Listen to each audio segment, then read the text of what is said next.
So the next tool I want to demonstrate is one which is named File Shredder. So it's been developed as a fast, safe, reliable tool to shred company files digitally.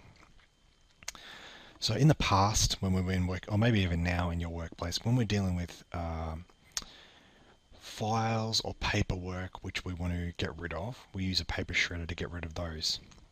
Now, in the digital world, where we're dealing with digital files, we have a similar approach, but it's more of a digital shredding approach. So electronically getting rid of particular files. So I've got a particular tool here called File Shredder. Put simply, it's a very simple free tool which is very effective.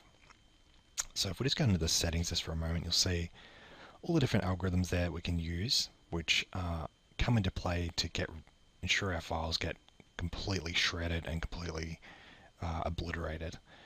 So the particular default secure algorithm here is the Department of Defense algorithm there. It's very strong and suitable for this. Essentially, most of the time what happens here is it'll take a particular file. In order to get rid of it, it will just write over the top of it a multitude of times. So essentially what it gets to at the end is something completely different to what actually we started with to begin with.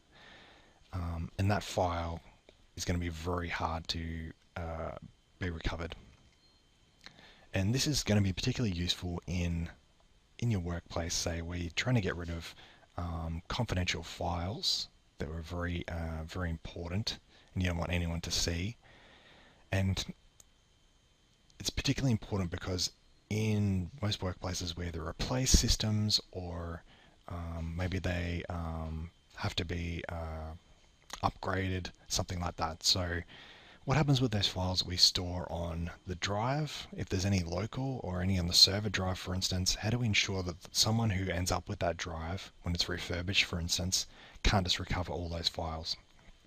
So this is one particular way. So let's just demo this. We'll go into our financial documents again. Let's pick out a couple of these. And all you have to do is just drag them onto the screen here. We've got two financial documents we want to get rid of there. We can basically just use the shred files now. Simple as that, they're shredded. Very strong algorithm used there to ensure that those files can't be recovered. That one's pretty simple. Done with that. It's a simple